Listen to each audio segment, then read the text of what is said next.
Assalamualaikum warahmatullahi wabarakatuh. Selamat siang kepada rekan-rekan semua dan kepada Bapak Ahmad Bahtiar selaku dosen mata kuliah Profesi Pendidikan. Kami dari kelompok 7 yang beranggotakan dengan saya sendiri, Evita Dinda Komara, lalu ada rekan-rekan saya, Atina Hasanah, Nurul Fadila, dan Fitriyanti. Kami akan mempresentasikan materi tentang peranan guru di sekolah dan dalam pembelajarannya.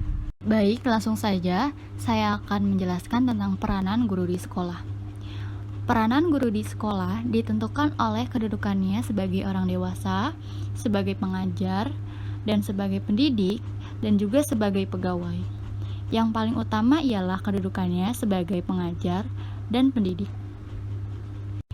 Guru adalah faktor penentu keberhasilan proses pembelajaran yang berkualitas, sehingga berhasil tidaknya pendidikan mencapai tujuan selalu dihubungkan dengan kiprah para guru. Oleh karena itu, usaha-usaha yang dilakukan dalam meningkatkan mutu pendidikan hendaknya dimulai dari peningkatan kualitas guru. Guru yang berkualitas diantaranya adalah mengetahui dan mengerti peran dan fungsinya dalam proses pembelajaran. Selanjutnya yaitu pengertian guru sendiri menurut Undang-Undang Nomor 14 Tahun 2005. Dijelaskan bahwa guru adalah pendidik profesional dengan tugas utama mendidik, mengajar, membimbing, mengarahkan, melatih, menilai dan mengevaluasi siswa pada pendidikan anak usia dini, jalur pendidikan formal, pendidikan dasar, dan pendidikan menengah. Peran seorang guru dalam proses pembelajaran merupakan faktor penentu yang sangat dominan dalam pendidikan pada umumnya, karena guru memegang peranan dalam proses pembelajaran, di mana proses pembelajaran merupakan inti dari proses pendidikan secara keseluruhan. Guru memegang peranan yang amat penting karena guru memegang peranan sebagai mediator dalam belajar. Artinya, guru sebagai perantara dalam usaha untuk memperoleh perubahan tingkah laku siswa. Yang selanjutnya yaitu ada peran guru menurut Rusyana. Yang pertama, guru sebagai pendidik, artinya guru sanggup mendidik dan membantu para siswa agar mencapai kedewasaan yang sempurna sesuai dengan kemampuan yang dimilikinya. Oleh karena itu, guru sebagai pendidik hendaknya 1. Merupakan pelopor pembaruan, 2. Bertanggung jawab akan tercapainya hasil belajar, 3. Berusaha meningkatkan kemampuan profesionalnya melalui ajaran-ajaran yang dimilikinya. Untuk yang kedua yaitu guru sebagai pengajar.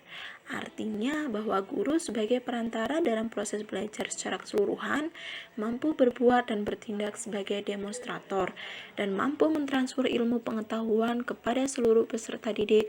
Oleh karena itu, guru sebagai pengajar hendaknya 1. Menguasai materi pelajaran, 2. Memahami dan menguasai kurikulum, 3. Dapat memilih metode yang tepat dengan tingkat kecerdasan para siswa, 4. Dapat mengelola kelas dengan baik dan tertib, 5.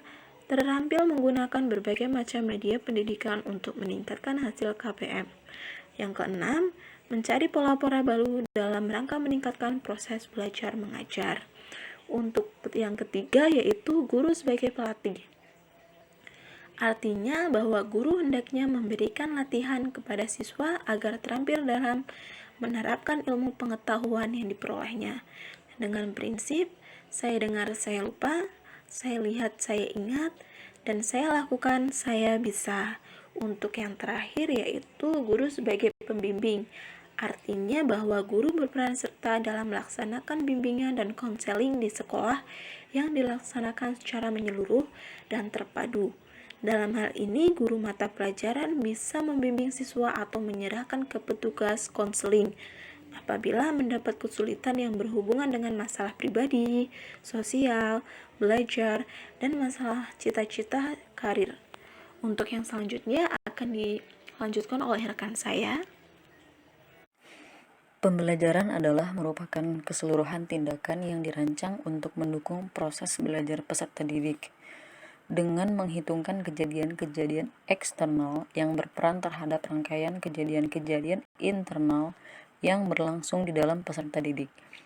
Menurut Sujana pada tahun 2000 yang dikutip oleh Sugiartono dan kawan-kawan, pembelajaran merupakan setiap upaya yang dilakukan dengan sengaja oleh pendidik yang dapat menyebabkan peserta didik melakukan kegiatan belajar. Para pakar pendidikan di Barat telah melakukan penelitian tentang peran guru yang harus dilakoni. Peran guru yang beragam telah diidentifikasi dan dikaji oleh Pugliese dan Yang pada tahun 1988.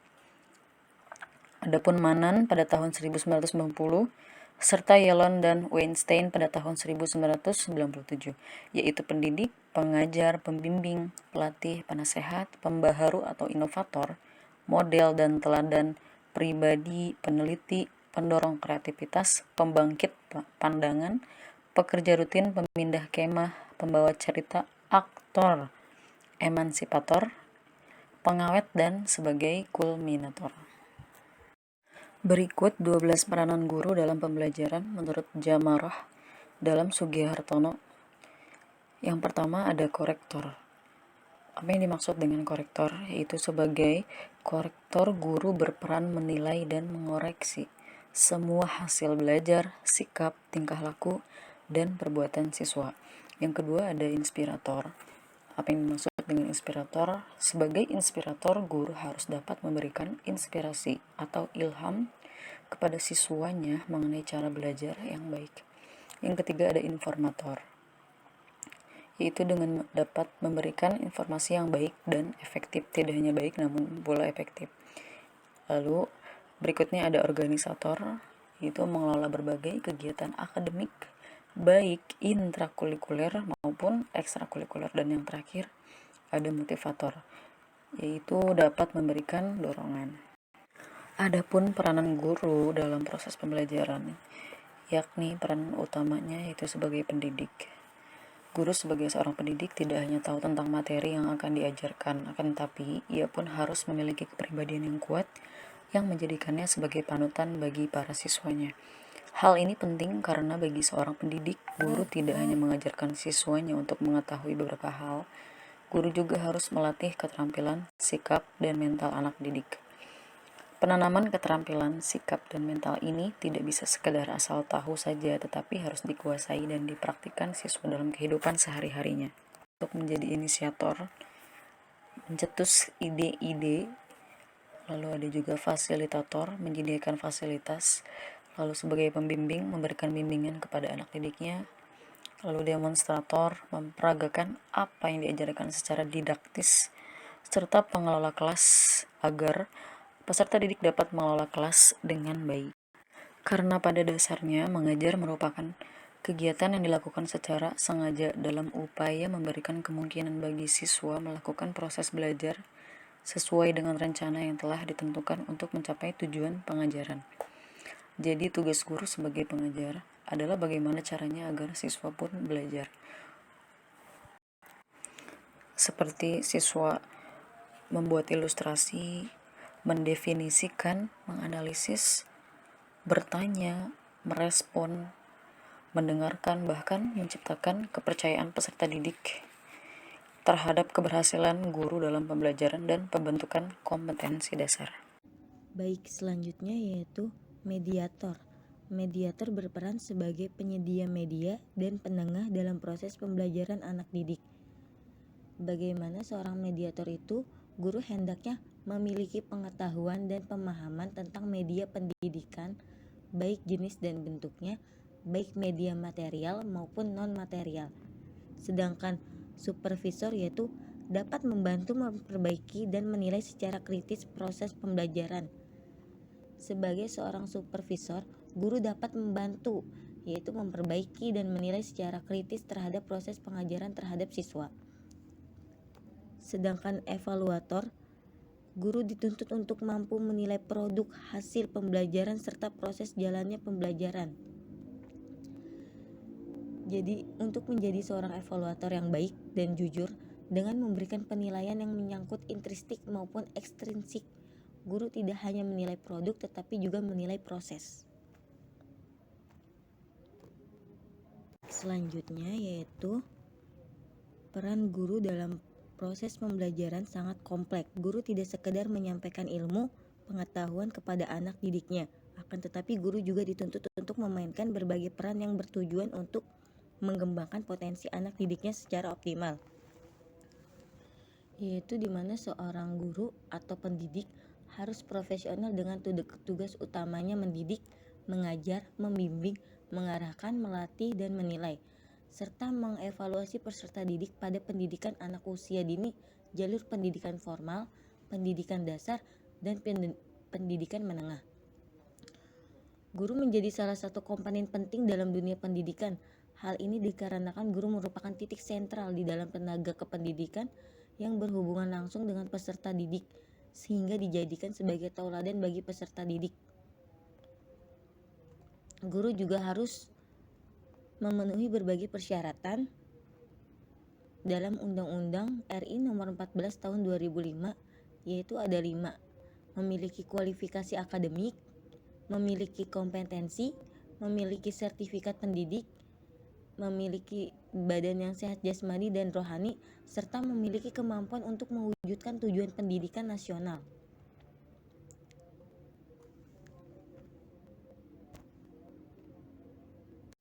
Selanjutnya yaitu kompetensi profesional guru.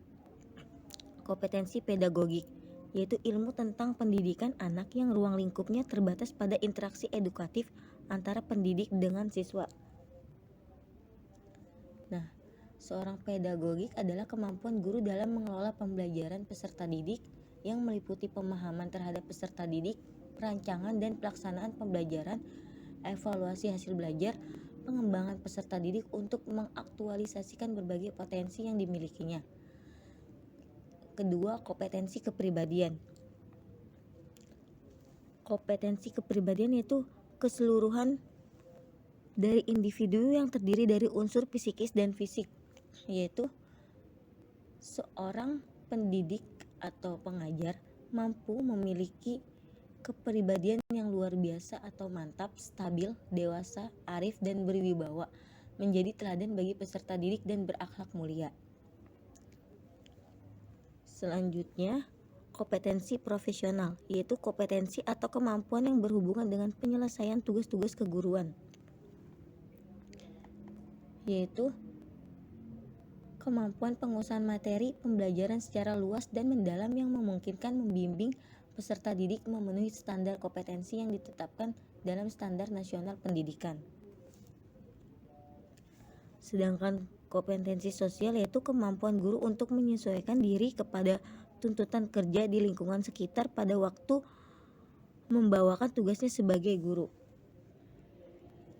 Jadi seorang guru itu tidak hanya di sekolah tapi mampu menerjunkan ke masyarakat untuk berkomunikasi dalam bergaul secara efektif dengan peserta didik, sesama pendidik, tenaga pendidikan, orang tua atau wali peserta didik, dan masyarakat sekitar.